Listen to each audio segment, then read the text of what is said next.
Hi, this is John Delancey, and you are listening to the Geekcast Radio Network.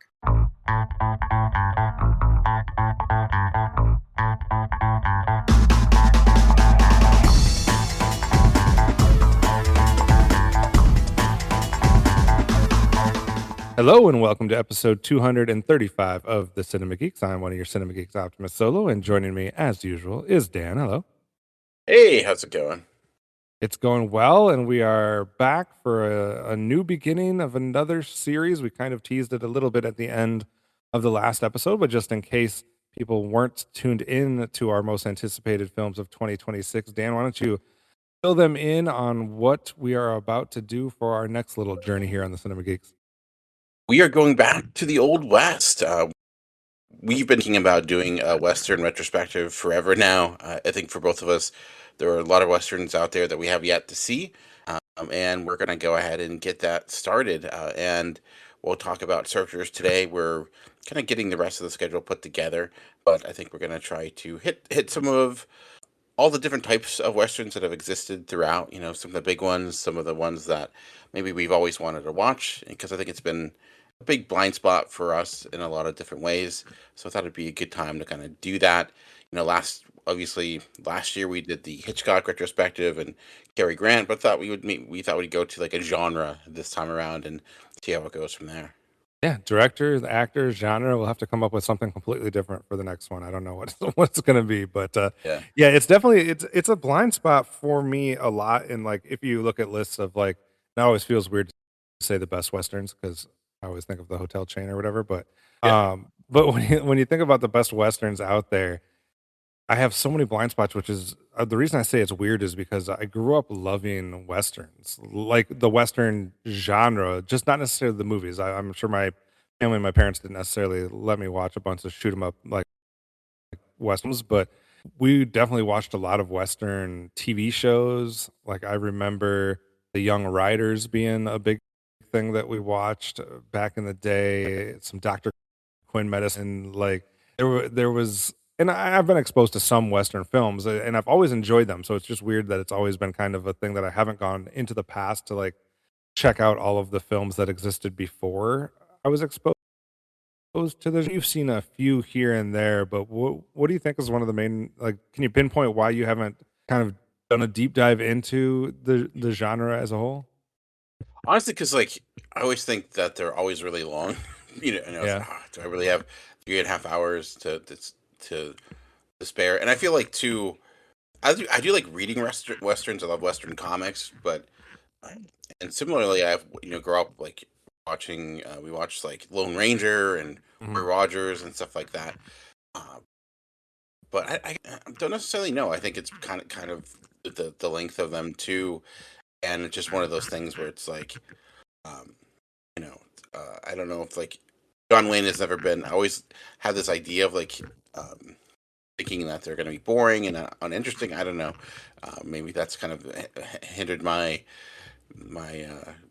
I think want to go and check them out. But I don't know. It's kind of one of those things that keep pushing off. But I'm excited to finally dive back in. I think too it can be a genre that is somewhat intimidating because it feels, and I'm sure this is true with other genres, but when you're dealing with like an actor or a director, you're generally limited to a certain number of films. Like, yes, there are actors and directors that have done a lot, but you can generally kind of feel like you're getting the main films. And when you're talking about a genre, especially like the Western, because of how many were being made, especially in the silent film era, and then like if you want to take like I don't know 1920s through 1950s, like it just feels like there was a million westerns. So I feel like it's also somewhat intimidating to be like, where do you start? Which direction do you go? And we even did a little of that as we talked through like how we're gonna go about this little retrospective. Is kind of like, what direction do you do? Do you do chronological orders? Do you do like the different subgenres of the westerns? Like it's there's a lot in the genre overall. So I think that's one thing that's always been like, I don't know where to start exactly. Like if you want to do mobster films, like pretty self-explanatory, right? Like you watch Godfather, you watch Goodfellas, you watch Casino, you watch Once Upon a Time. Like there's certain ones that you just know you go to, and there are the really famous westerns, but there's also just so many probably hidden gems and other ones that it's like it's always been intimidating to me. So I'm excited that we're getting into it today. Like Dan said, we are going to be covering the 1939 John Ford film Stagecoach, and Dan has come with the facts for us to kind of set the stage. So we're going to listen to those, and then we'll get into our thoughts after we watch the film. And just like that, we are starting a new retrospective as we head off to the Old West, looking at John Ford's 1939 classic, Stagecoach. The story follows a group of strangers who board a stagecoach traveling through dangerous Apache territory from Tonto to Lawrenceburg in the Arizona Territory. The passengers include a disgraced prostitute, an alcoholic doctor, a pregnant officer's wife, a southern gambler, a corrupt banker, and along the way, they pick up Ringo Kid, played by the iconic John Wayne, an escaped outlaw seeking revenge on the man who killed his father and brother. Though under arrest, Ringo joins the journey as tensions grow among the passengers, exposing social prejudice and hypocrisy. When the group is attacked by Apaches, they narrowly survive thanks to a dramatic cavalry rescue. In Louisburg, the banker is arrested for theft, and Ringo confronts the outlaws he's been hunting, killing them in the final showdown. In the end, the sheriff allows Ringo to escape with Dallas so they can start a new life together. Although he appeared in many low-budget westerns, Stagecoach was the breakout role that turned John Wayne into the major star we know him as today. The impact of Stagecoach is far and wide, including Orson Welles reporting and watching Stagecoach a dozen times while preparing to make Citizen Kane, studying its structure and visual storytelling. This is also the movie that made Monument Valley the backdrop of the American West. Before this, it wasn't used all that often, but John Ford insisted on shooting there, and ever since it's been synonymous with the genre. But how does it hold up all these years later? Is it a good entry point into the genre? Anything about it that doesn't exactly hold up in 2026? Back to Kevin and myself to discuss. All right, Dan. So we have this, as the poster says, a powerful story of 9 strange people. What is your first reaction and impression after watching Stagecoach? So yeah, going into this, I mentioned there's a lot of blind spots, and this is one. This is one I have not seen. I've seen other John Ford films and other ones that we will cover. So I was intrigued to go back and see, like, this wasn't his first film. I think this was actually, he did, silent films. He did a lot of westerns, but he took a big break, and this was like his return back to the genre. So I was intrigued to see, like, you know, considering the other westerns that I saw, like how much like of the John Ford language was being developed, like how much of it was there. And I think what's really telling with this is that it's he's very economic with the storytelling. Ultimately, this story is very simple. It's basically these people have to get from point A to point B, and we are along that journey and the different challenges. And because it's rather simple, you get a collection of characters, and their characters, like right away, you kind of know who they are by the way they dress, by the way they sound. And I think it's one of these movies where I think you definitely have to try to meet it where it's at, because things that seem very tropish, very like cliche, well, this wasn't by no means the invention of it. It certainly was not as entrenched within that cliche. But I still think a lot of it still works. I still think, like I said, John Ford seems to still hold your hand, but like in a good way. He points you exactly where he wants you, what's important, what's interesting, gives you these characters, like I said, that seem very typical. But then we do see different layers of them, and maybe they're not as what we seem. The guy that may be supposed to be the more upstanding citizen isn't, and then the guy that's the drunk may be the person that saves the day. Things like that. And then, of course, you have John Wayne, and one of the biggest movie stars of all time. And I've not, when I think of John Wayne, I obviously like think of my dad's era and things like that. He's kind of that era of a movie star, and he does have it. He does have, similar to when we did Cary Grant, like he walks onto the screen and he has a presence to him, maybe in a different way than Cary Grant, but it's certainly there within this as well. And then lastly, like the stunts are still pretty impressive. I feel bad for the horses, because I'm certain that I didn't see the message "no animals were harmed," because I'm pretty sure some animals were harmed in this, and along with some humans. But yeah, I do think it's a good movie to start with, because I think it does give us like a good starting point of what you expect with the genre. Now, there's some issues we can get to and some things that don't age well, certainly. But I'm definitely glad I watched it. And I do feel like I was educated in a lot of ways regarding how this genre was able to really establish itself. How about yourself? Yeah. I was intrigued by some things and almost taken aback by some things at the same time. So I'll kind of get to a little of both of those things. Like, I think I read somewhere that films like this one, Stagecoach, and films like what we covered in our previous retrospective when we watched Lifeboat, like that these types of films were almost like a blueprint to what we would eventually know as like the disaster like genre of films where you have a small select few people, whether it be 6, 8, 9 people that are like in some sort of remote location, like on a lifeboat, they're in the boat, right? And here, for the majority, they're on in the stagecoach, and it kind of gives you a blueprint for like how things happen in a disaster film, which is kind of a connection I would have never made on my own. So when I read that, I thought that was kind of interesting. I I am learning, and I'll probably learn throughout this whole retrospective of how much I don't know about this genre and how much what I thought I knew was probably not correct. I think that's going to be something that becomes evident because I don't know why. I just always figured John Wayne was just always John Wayne. Like he was always like the big Western star, like the most famous Western actor of all time and all of this stuff. But like any actor, like they had a beginning and this seems to be a good place to start for him for sure because Yeah. it seemed like they were really struggling to get him involved with this film because he was not known to be a successful or a money-making actor.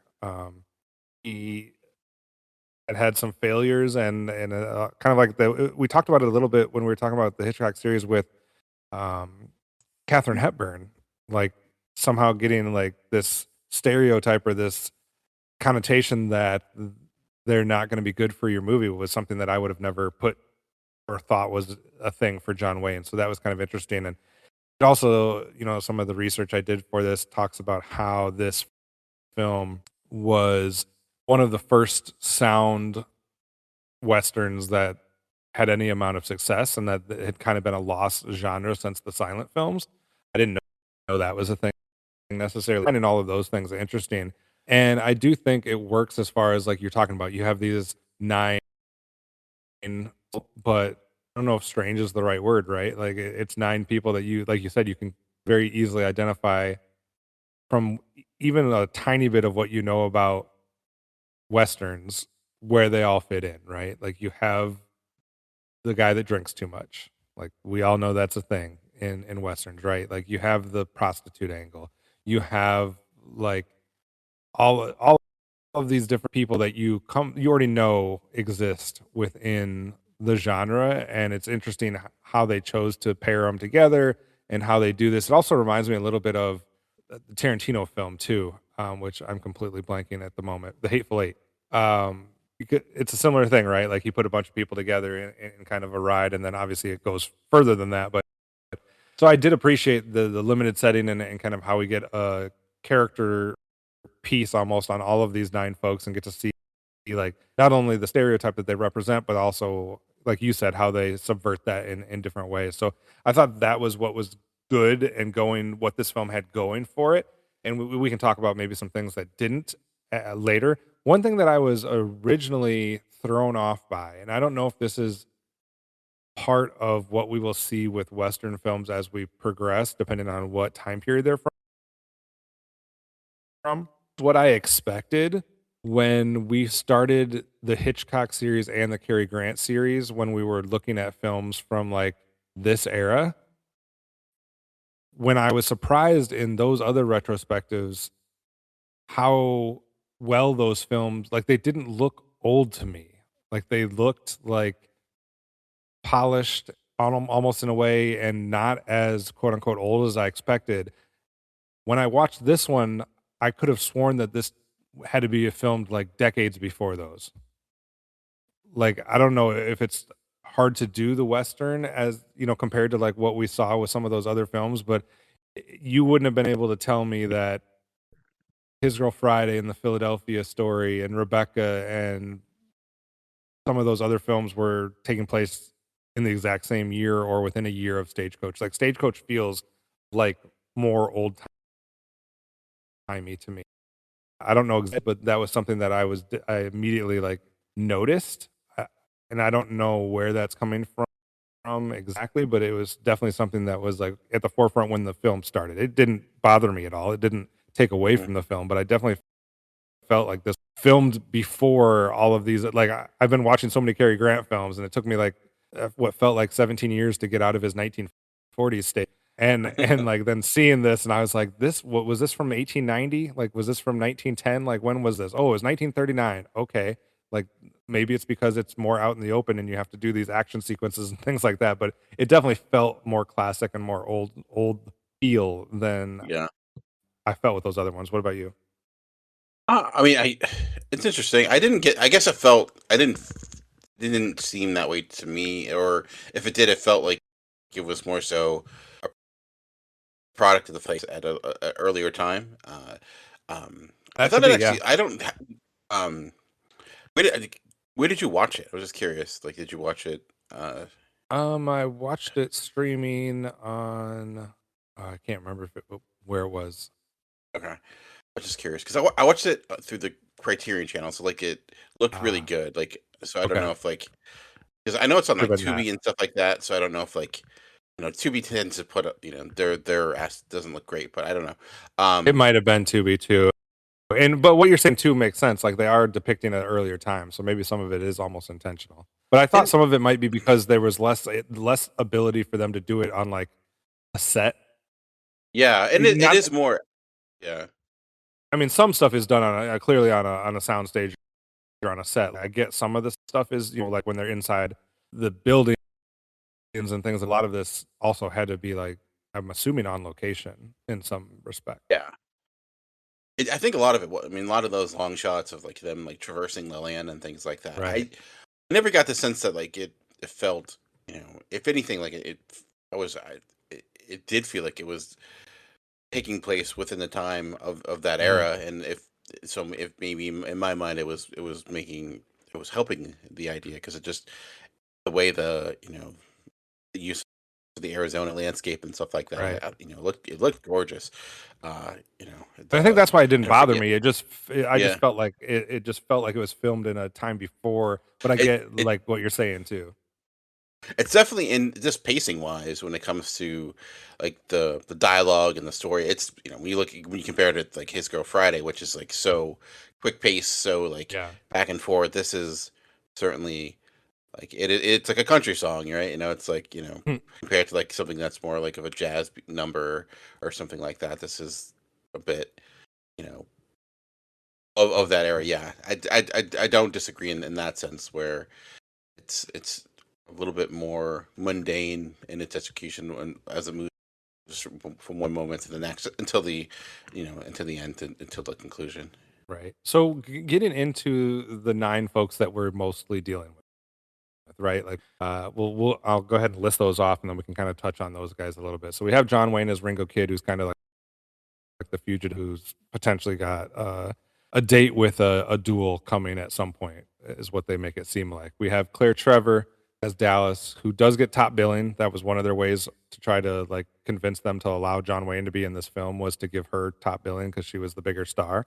And she plays the quote unquote prostitute, or the individual that everybody is like looking down on, that obviously John Wayne's character gets um a little bit close to. We have Lucy Mallory, played by Louise Platt, who is the wife of one of the individuals in the army that she's searching for. We have Andy Devine, who is I don't know what you call somebody that is the driver of a stagecoach. Are they still the driver? I was like struggling with that ahead of time. Or I was thinking about like, how do you describe his role? He's not a pilot. Yeah, yeah, Is he the driver of the horses? I don't yeah. know how that works. And then you have The John other guy's Carradine. shotgun. I know that much. Yeah, Yeah. John Carradine as Hatfield, who's kind of like this more mysterious, like, I don't know, like this Rico Suave guy, but the undertones of you probably can't trust that guy. You have Doc Boone, played by Thomas Mitchell. You have the leader of the group, I guess you could call Curly, played by George Bancroft. you have Donald Meek, who plays Peacock, or is it his name Peacock? Or yeah, Peacock, who was like the alcohol salesman, I guess you could call. And then the corrupt, I guess, banker Gatewood, played by Burton Churchill. So, did any of these 9 like really stand out? And how do you like? What did you think of this collection of folks and the performances and the characters themselves?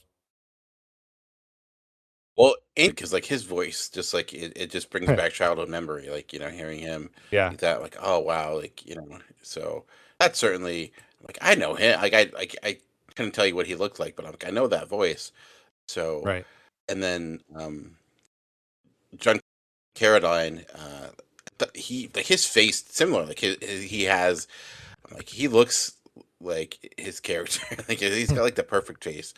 But I thought like it was a good meshing. Like Thomas Mitchell was, I thought, really good. Like he played the well, and him and like Donald Meek, like they had their own like comedic timing down pretty well. Like he kept, getting his name wrong and things like that.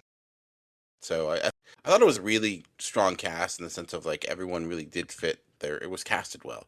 They fit those Mhm. characters pretty set on. So those are some standouts for me. How about yourself? Yeah, I mean, obviously Andy Devine as Buck, like, I mean, the first time I heard his voice, I was like, well, that's clearly Friar Tuck from Robin Hood, right? Like you Yeah. immediately recognize his name from the Disney film Robin Hood. I forgot that he also did the Rooster and Cornflakes commercials way back in the day, but so that was fun just getting to see him because all I had ever done was heard him. So that Yeah. was definitely fun. Actually, John Carradine has some voice work as well. He did the Great Owl and the Secret of Nim. But Thomas Oh, wow. Mitchell as Doc Boone is just fantastic. Like, did a little bit of Mm. research on him. He was the first male actor to ever win an Oscar, Emmy, and a Tony. Oh, So, and wow. and his Oscar is from this film. Like he wins Best Supporting Actor for Stagecoach. So I thought that was interesting. And I either haven't seen Gone with the Wind or I haven't seen it in so long that I know nothing about it. But he also was the father of uh, the character in Gone with the Wind, Scarlett O'Hara's father, I believe. So it was interesting, and also what's crazy about folks that were doing film work back here, like, thank goodness we're not doing a retrospective on any of these guys. His Wikipedia says in 400 plus film. Like, Jeez. like what? How can you? Like, how is that even possible? And like one of the other guys, I looked, he had been in like 350 films. I'm like, how many films a year were these Yeah. guys doing? Like, that is insanity. Um, I mean, that was but back then. They were making like a film a day. Yeah. yeah, that's, like, just so crazy to me, but I thought they did a really good job of playing off of each other. I think you nailed it with both, Thomas Mitchell and Donald Meek playing off of each other was one set, which was it, and then obviously the way that John Wayne was playing off of a couple people, but, like, anytime, especially I think John Carradine as Hatfield did it a number of times where they were trying to treat one of the women different than the other one, and John Wayne would constantly, like, Yeah. call that out and be like, "Why aren't you offering her a drink?" Or, it happened Mm. in a couple different ways. I thought he played off of them very well. I don't like the banker guy, it is what it is, like, he didn't really seem to me as, like, super important. I mean, he plays his part, and I get why he's there, but, like, I don't think he necessarily stood out, but everybody else basically brought quite a bit to that cast of characters in an interesting way, kind of like what we talked about. We already mentioned like Lifeboat, but in a different way, but similar to how we talked about that. Like you can funds like, and yes, John Wayne's going to probably stand out the most from a charismatic standpoint, but I feel like they did a good job of sharing the pun intended, I guess, because the film's called Stagecoach, but they did a good job of sharing this and like dividing and playing off of each other without anybody necessarily trying to like one up and like steal the shots or steal the show necessarily. So I thought they did a really good job, and I guess it makes sense. They're all a bunch of very accomplished actors. I think there's only one actor in here who George Bancroft as Curly, who's only in like 7 films, but everybody else seems like they were around Hollywood for quite some time. So I guess it shouldn't surprise me with that. What did you think of the story that we have here, especially when it comes to the Ringo kid, which is always a good name in a Western. Anytime you can get Ringo in there, it's good. But what did you think about his story and kind of the crux about this whole um, clash between him and this other family? Yeah, I mean, that element, like, I wasn't as invested in. I think it was good in sense of like you get an idea who this Ringo kid is. Like he seems like building him up as this outlaw, making you believe that he is this villain, and then finding out that maybe it isn't necessarily what you say. And I do, and though, like, because I'm like getting like, well, why would anyone ever think that John Wayne is the villain? But as you mentioned, like with this, John Wayne wasn't John Wayne yet. So I do Right. think it's hard to like get in that mindset of going back to like why you would think, it's hard to like picture him within a character like that. So kind of his presence almost in a way hurts that development because you're ahead of the story because it's like, oh, it's John Wayne, so of course he's the good guy. But so maybe that's why it wasn't as like I was like, okay, well, I know where this is going, obviously, but did like how it did give that nice conclusion at the end because eventually, obviously, you know, it's a story basically about getting from point A to point B.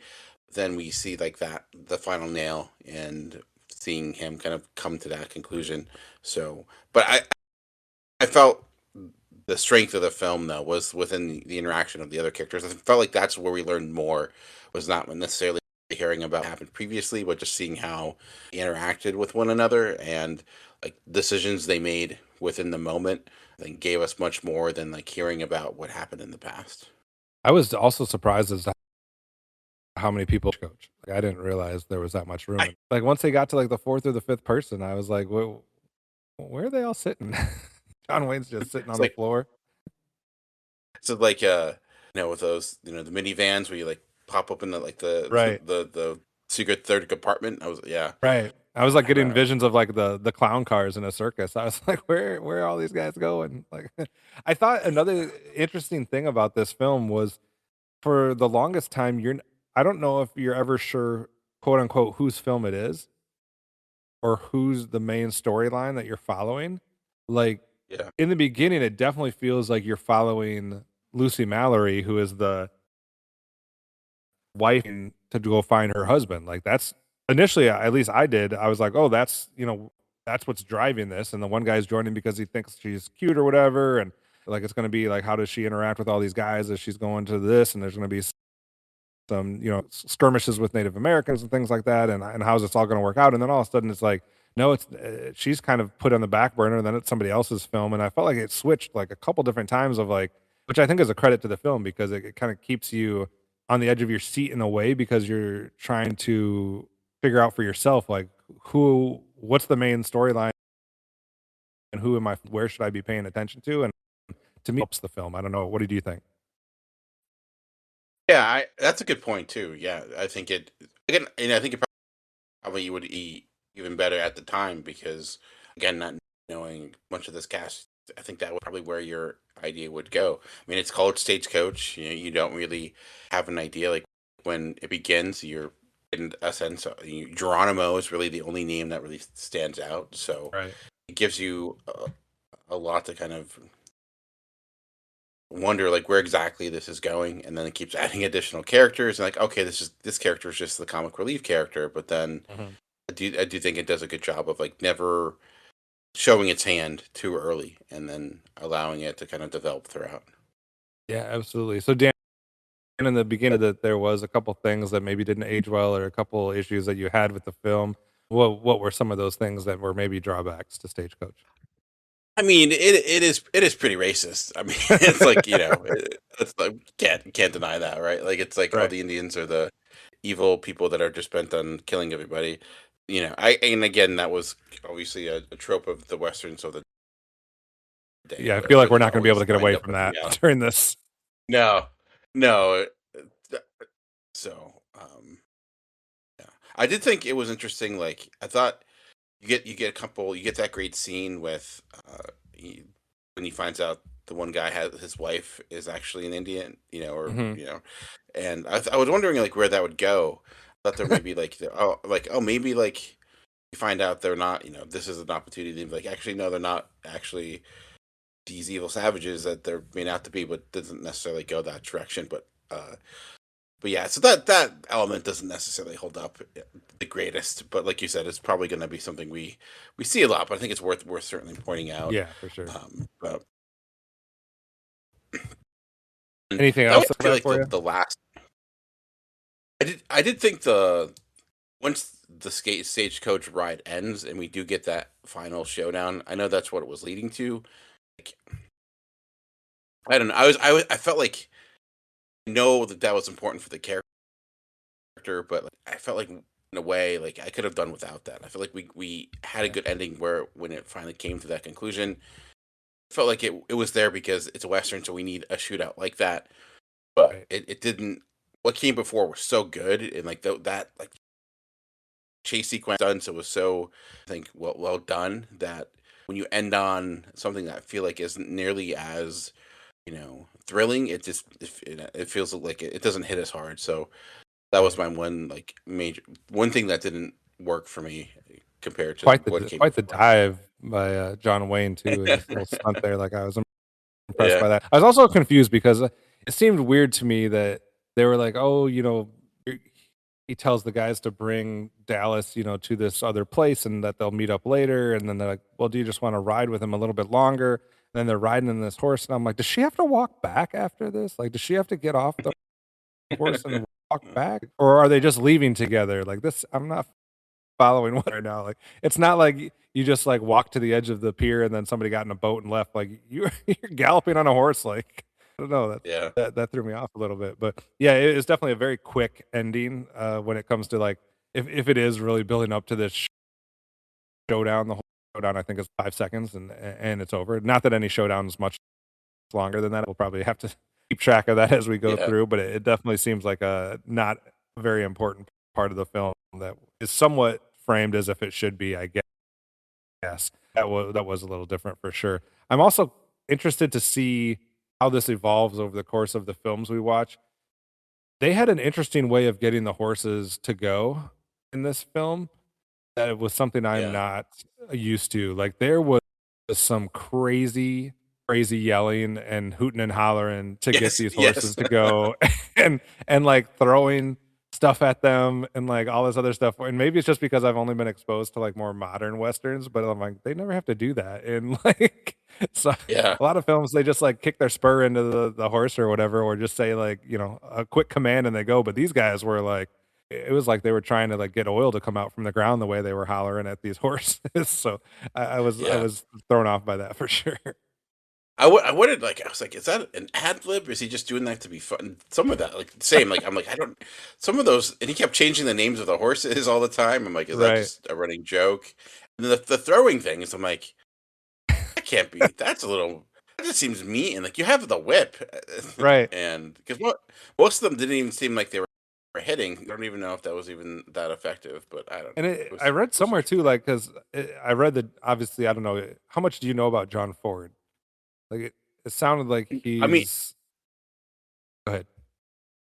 not a great deal. I'm learning as we go through this, but not a It huge said that amount. he was kind of a presence, I would say, on the set and didn't necessarily like wasn't the most touchy-feely, positive, happy guy, it seemed like. It seemed like he was definitely, like, very blunt and direct and this guy from a couple things I read, at least on this stage, as this film, and it was interesting because the main I guess I'm gonna keep going with driver, of the horses here.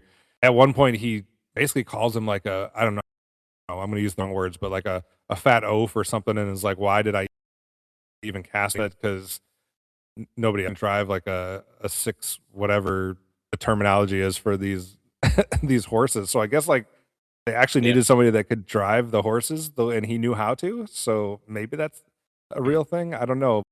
But there's other sequences where they said if you look carefully, it's like there's a stunt double in there doing it instead of him. So I don't know. But It's it's definitely yeah. interesting and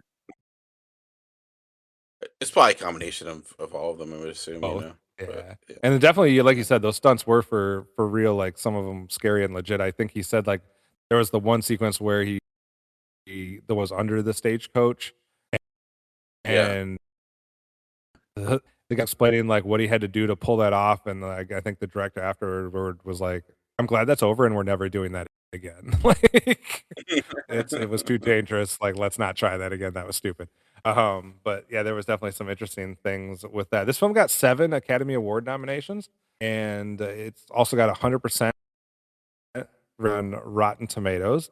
It was listed on AFI Westerns of all time at number 9. So Dan, you know every time I do this, I have to put you on the spot. And we're about to Oh, talk about a jeez. bunch of Westerns. So if it was Yeah. number 9, do you have any guesses as to what other films might have been in AFI's top 10 Westerns? All right. Well, I'm gonna go with other John Ford films and say The Searchers. I'm guessing that's probably one. That is number 1. Okay. The good, the bad, and the ugly. Is not on there. Really? That's surprising. Yeah. Once Upon a Time in the West.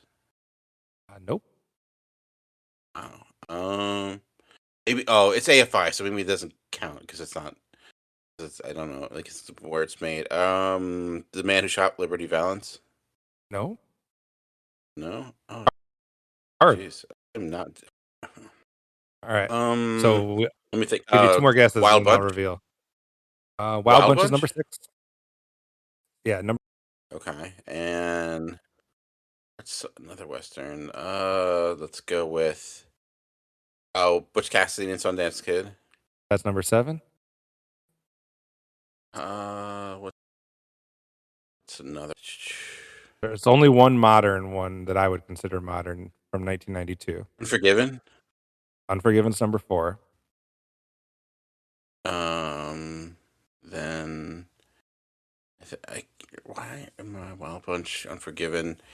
I don't know. I'm blanking. Okay. I got nothing. So we'll go from 10 is Cat Ballou from I don't know that one. 1965. I don't either. Number 9 is Stagecoach. Number 8 is McCabe and Mrs. Miller from 1971. Number 7, is, like you said, is Butch Cassidy and the Sundance Kid. 6, The Wild Bunch. 5, 1948's Red River. 4, Okay, I have not seen it. Unforgiven. And then we have the top 3 would be Shane, High Noon, and The Searchers. Okay. So John Wayne appears as the lead role in 3 of those 10 films. So Yeah. some will be ones that we cover. So keep an eye out for when we go to those. And it's weird too. The funny thing about saying that like John Wayne isn't really an established star, and he hasn't been known. He's been considered a B movie star, not an A star until after this film comes out. This is John Wayne's 80th film, by the way. Yeah. It's great when you can make 79 films as a not a star, and then your 80th film is I guess what makes you, and then you go on to have a career like John Wayne. Like just got to keep going. The first 70, keep chugging the day. Other trivia bits or anything else that stood out to you about Stagecoach, Dan? No, I don't think so. Nothing that can come to mind. And if you're a fan of this cast, you can also see John Wayne, Carradine, and Divine were all in The Man Who Shot Liberty Valance. So the 3 of them appear in that film together as well. And I don't know if you knew this, Dan, but there's been 2 remakes of this film, I guess you could call it. So there's a 1966 remake of Stagecoach, Crosby, among other people. And there is a 1986 television version. I'm just going to list the actors that play in the television version from 1986. Willie Nelson, Chris Christopherson, Johnny Cash, Waylon Jennings, June Carter Cash. Jeez. So if you want to get real Western on it, both from a musical standpoint and a movie standpoint, I guess that 1986 television version of the Stagecoach might be for you. It also says Doc Holliday is a character in that one, so I don't know where he fits into that. But like Willie Nelson plays Doc Holliday in this, so I don't know what part that is. They invented a new part for the remake. So, so overall, you said you thought this was a good place to start for our look at the Western genre. Yeah, I think it was definitely a good place to start. I'm interested because, like, I've never like watched a Western. I think that was earlier than this. So I'd be curious to see like what what was a John Ford silent western like, but Mhm. I'm also excited to see what comes next. So I think this gives us an idea of like the expectations of the genre and where do we go. Yeah, and specifically, we're gonna jump around. We're not gonna do this chronologically. We're gonna be doing this in grouping, so you're gonna see us bounce around a little bit from a year standpoint, and specifically this time going from our first film to our second, we're going to jump almost 17 years into the future, going from 1939 here with Stagecoach all the way up to 1956 with Searchers, which on AFI's list is the number one Western film of all time, Dan. So I don't know, we got the bar pretty high here. I don't have you seen the Searchers before? I have. I think I actually did it for a podcast back in the day, but Okay. I'd be interested in seeing like it's been over like 9, 10 years since I've seen it. So Yeah, definitely. It's same director. Obviously, we're still gonna have John Ford, and we're still gonna have John Wayne. So we'll see what those two are like. It's gonna be also interesting because a lot of these other retrospectives that we've done, we like especially with the Cary Grant one, right? Like we got to see him evolve year by year by year and kind of see like how that all happened. It's gonna be mhm. interesting for John Wayne specifically to see that first successful one here in 1939 and then jump 17 years into the future, see Yeah, it's gonna be I don't know, I feel like we're time traveling and we're gonna see him in a much different part of his career at this one. definitely. And we'll be back and forth too, so it'll be Yeah. back to back to the past and all that. So We'll Back to the Future and Back to the Future Part 2, we'll have to go both directions. Alright, so that does it for this episode, so you'll be able to listen to us talk more Westerns next time with The Searchers, and then we'll continue through our Western retrospective for a good part of at least the first half of the year, I think it seems like. So, Dan, if people wanna get in touch with you or leave feedback or search you out on Letterboxd, what's the best way for them to do any of that? I'm on Comic Concierge on most social media platforms. All right. You can search me out on most social media platforms at Optimus Solo, and you can search the show out at Cinema Geeks or Cinema Geek Cast. Also visit the website that most of our stuff is posted on at thegeekcastradio.com. So that does it for this episode. Tune in next time for another chance to listen to more of the Cinema Geek.